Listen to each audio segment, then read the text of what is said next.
Hi everyone, welcome to my conversation with Vipan Maney. Vipan's an amazing guy. He triple heart attack survivor, 20 plus years management consultant experience, family man. We've been lucky enough to be in Vipan's home today. He's opened his home up for the interview, and yeah, Vipan, I'm just so pleased that you're going to talk to me for an hour about a range of things really, but thanks very much for being here. Pleasure. Nice of you to come by. Stop by. Although you are not a million miles away from me anyway. No, we live really local to each other. Yeah. And well, I don't know if we found each other. I feel like I found you because I'd done a webinar on resilience for my last job, and someone saw the webinar and just said, you need to speak to Vipan. Yeah, do you know, that is my neighbour. My neighbour is ever so nice. He's taken a big interest in what I'm doing. He's retired, but so he's invited me to a couple of events. But he's got the point that I'm focusing on resilience. So if he sees anything on resilience, I think your name popped up on his. I don't know where it was. That he thought, well, no, you need to speak to my neighbour who's really into resilience. So I think this is about fate, though, isn't it? I don't know about you, but I always feel a lot of people who meet each other, it's more than chance. It's sort of, definitely. I'm not saying the stars have aligned or anything, but there is a bit of destiny, and that perhaps it's at the right time that we've sort of come into each other's paths, as it were. Yeah, I like that. The word I like to use is alignment. Yeah. It's like, so you think about stars aligning, but there's an alignment of values, an alignment of time, and even just an alignment of stories. Because you and I have both, what I like about you, Vipan, is you're passionate about something that you've lived through. When you talk about resilience, it's because you are truly resilient, because you've had to be. And I guess so for the people watching the interview, maybe you can tell us a little bit about what you've been through. I've already said you're a triple heart attack survivor. You're giving the game away. You've got no dramatic... Oops. Yeah, it's not one of those sad endings. Not yet, anyway. sorry. No you more might be gone by the time I watch this. Imagine that, 4 heart attacks. And yeah, you're the cause of the fourth one. You survived 3 of them. But Simon, you're the killer. That's right. Are you a killer? So, definitely. So, Vipan, tell us about your heart attacks. I guess, this is why I think it's one of the reasons I feel so passionate about talking about resilience is because whatever happens to people, the bad things that happen, and it happens to everybody, sooner or later you're going to face some bad things. I never realised in my wildest nightmares that someone who goes to the gym, trains, because we've all been fed a story that if you live well, eat well, train, so do all the things you're supposed to do, five veggies and fruit a day or whatever, you're not going to get ill. So, and I did all that. I've been doing training since 18. So anyway, I guess what happened was everything was fine up until my 40s. Early 40s, and I guess I just come back from the gym after an excessive Christmas, as we all do, eating a bit too much. And that was, I don't know how much detail you want me to tell you. Tell us about your heart attack. Well, which one of them? Well, this is the first official one. Yeah. Because then I'll tell you about why it's official. Because the first one, I just came back from the gym in January, and not feeling terribly well, and we normally have a thing at home Saturday mornings we spend with the kids. The kids were only 3 or 4 at the time. We all sit together at the breakfast table, and I came back from the gym and I just couldn't do it. I felt really unwell. I was feeling unwell on the drive on the way home, and I thought, I just got to lie down, and for my wife to see that it's really unusual. So I was lying on the sofa in the living room, and she came in and basically took one look at me and said, right, you're not well, I'm phoning that you don't look well at all. She said, oh my God, she said, you're having a heart attack. I said, no, I'm not. I said, don't be so silly. I never, up until that day, Simon, the word heart attack never even crossed my mind in a million years. I'd probably, those are for old people who don't train or people who smoke and drink, not me. Anyway, so she starts phoning 999, and I said, and we started having an argument. It's not the greatest time to have a marital. I said, I grabbed the phone off her, and then we had a tussle, and she grabbed the phone back off me and said, "Don't be so stupid." And then and by that stage, I just didn't have the will to fight, frankly. And she phoned 999, and they basically said, "Phone, the ambulance is coming, but you need to give him an aspirin, a 300 milligram aspirin, which I think every person should carry, especially men, Right. Because especially in their 40s onwards, it's a lifesaver. So basically, I chewed that, and that got me through up until the ambulance came, which was quite quick. But that was on a Saturday, and I stayed in. You know, and none of the doctors and nurses actually thought I had a heart attack, just because people make assumptions about how you look, which was quite dangerous in a way. And it was only up until the fact that they took me down to surgery, and it's funny, you can actually stay awake, and when they look inside your heart through an angiogram and do an angioplasty, it's called, that they can actually, you can say there's a massive screen up there, it's like watching a movie, and then in the balcony there was the surgeon and the registrar, and the registrar was doing the surgery because the consultant didn't think I had a heart attack. He said, "There's no way," he said to me, "that you've had a heart attack." He said, it's not going to happen to you. You're not one of those. It's just, you've probably eaten too much, or you're indigestion. I don't know what excuse he gave. So he was doing his paperwork, and then within 5 minutes of looking at me, the registrar whispered to the consultant, and the consultant came rushing back and said, and I'm laughing about it now, but he said to me, he said, "You've proved me, you're 1 in the 100. He goes, 99 times out of 100, it wouldn't have been a heart attack. He said, "You have proved me wrong." And he goes, "I've got some more bad news for you." He goes, "You've got damage, and this is not your first heart attack based on the damage." So they had to fix me. They fixed me putting 5 stents in. Wow. So it's a little metal umbrella so there's a blockage. So I had a blockage, basically. All my main arteries are blocked. So they fixed 5 of them. They've needed 5 stents to fix whatever blockage I had. So that was the first one. Okay, so that was a massive shock. Obviously, not only to me, but we'll talk about this later. The impact that it has on your family as well. What impact did it have on your family? Well, unfortunately, the kids 3 and 4. So I've got 3 children. 2 ages, 3 children, meaning twins, Simon. Yep. Know what they're like. Yep. Just testing. You got twins. Yes, twins. Yeah. Yeah. So they were pretty young. Unfortunately, they followed their mother, and I was blue lighted. They followed me, and it caused them trauma. This is the thing.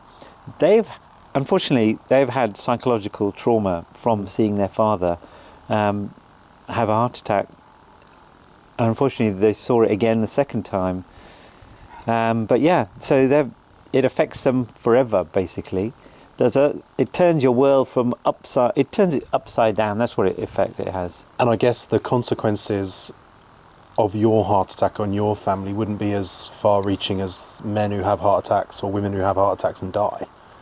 The consequences of a heart attack is, well, not best case scenario. Could have been a minor one, but they can be so. I know you speak to men and women who have lost their fathers, they've lost their husbands, and they've lost their wives to heart attacks. Yes. So I guess in some ways it did cause trauma, but also amazing that you're still here.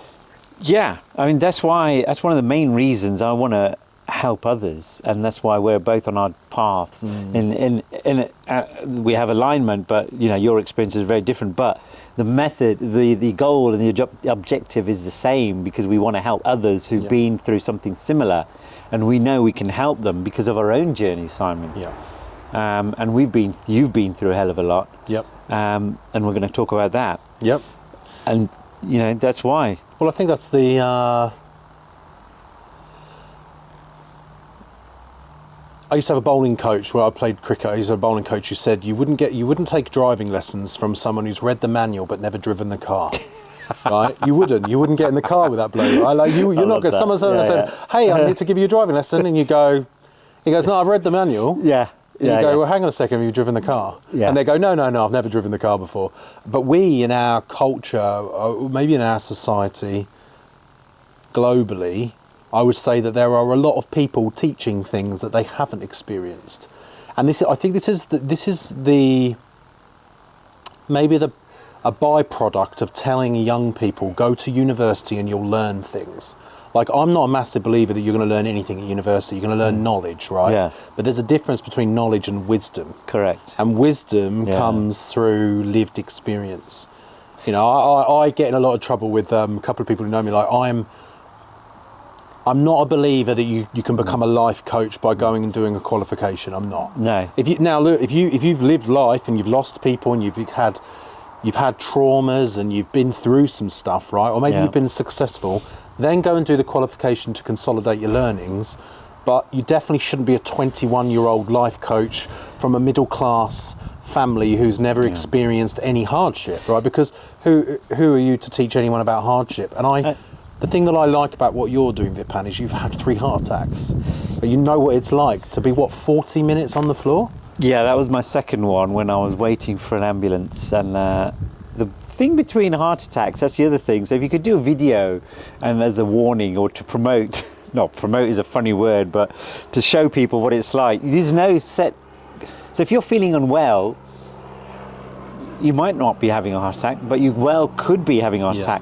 But I tell you what, the second time I damn well knew I was having a heart attack because the pain was phenomenal. Right. And it was, funny enough, I only had 1 stent that time, but the pain that one caused, it's like an elephant. All I can describe it is, I mean, not that I've had an elephant sitting on my chest, but it was very, very, very painful to breathe in, but it was also very, very, very painful to breathe out. So I can't hold my breath for 40 minutes. I'm pretty good, but I'm not that good. So, did you think you were going to die? Yeah, frankly, I mean, especially as the minutes were going by and no one came. I was in the gym I can't name the gym.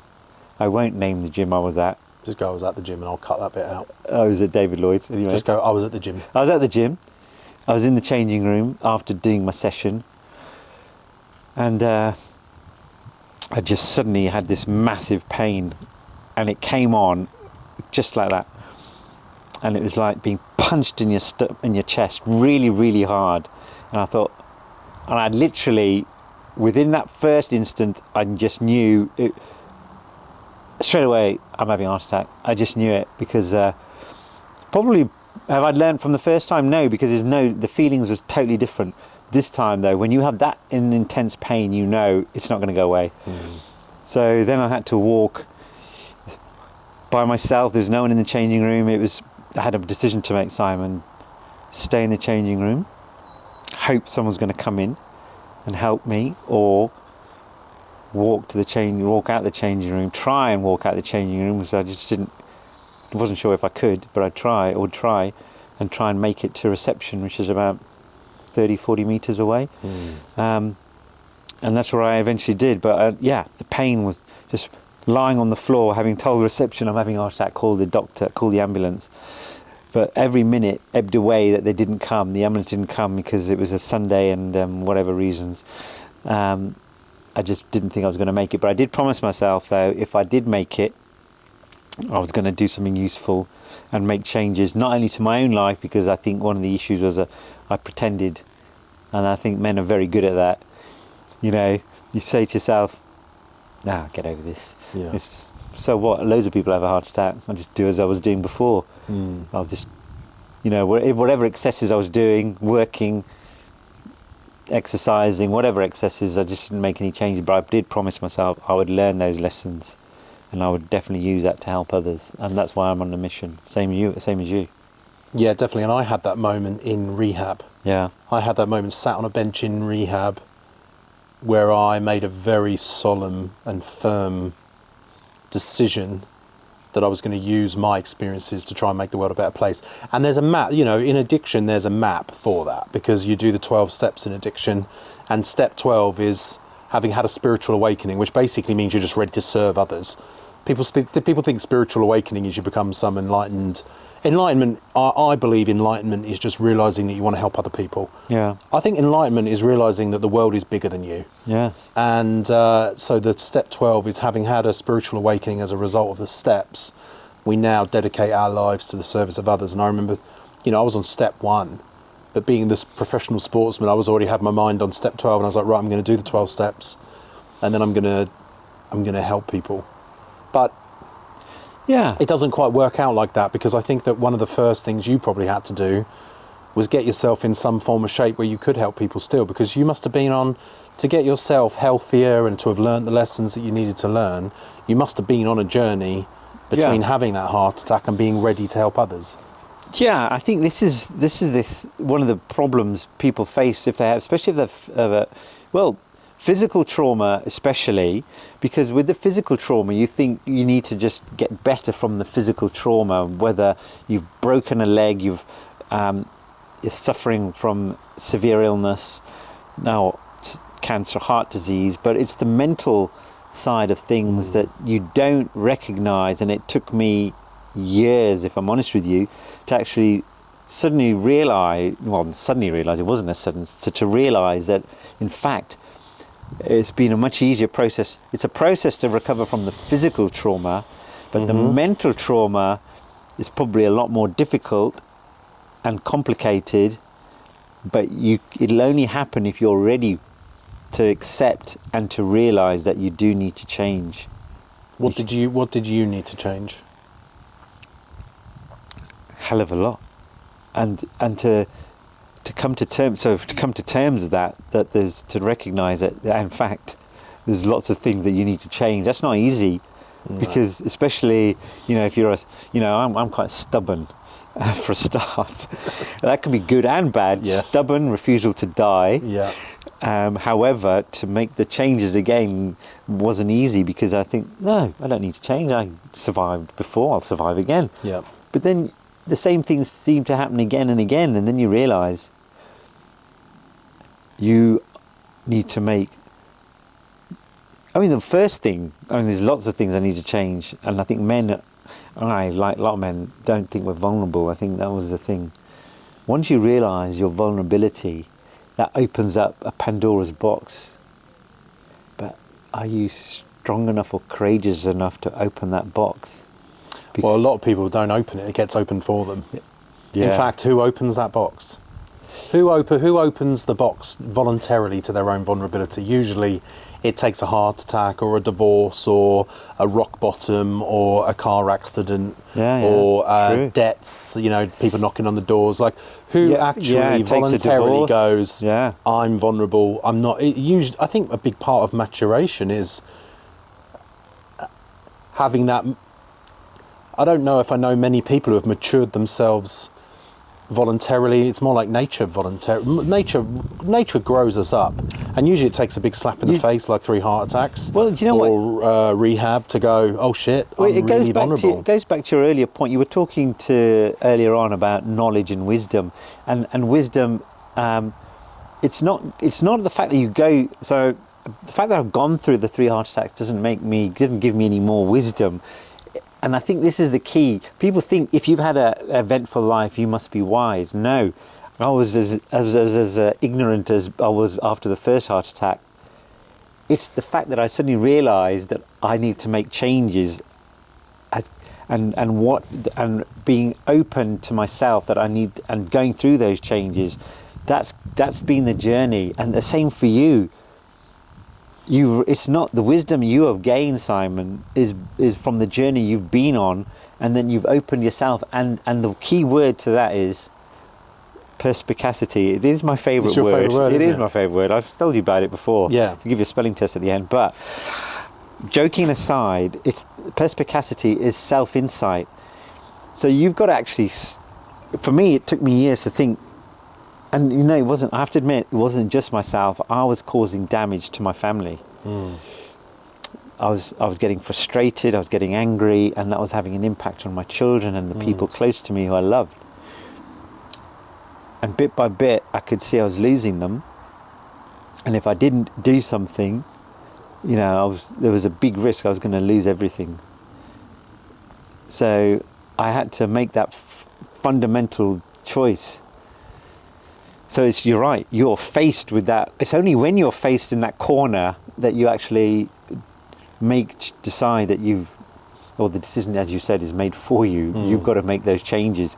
But it's been, God, I've had the heart attacks. I've been addicted to opioids as well, because I've had this, again, because of my stubbornness to change meant that I carried on training in the gym without due respect to my body and my change in physiological state from my heart attacks, and I was training the same way, which is not possible, caused myself a massive injury,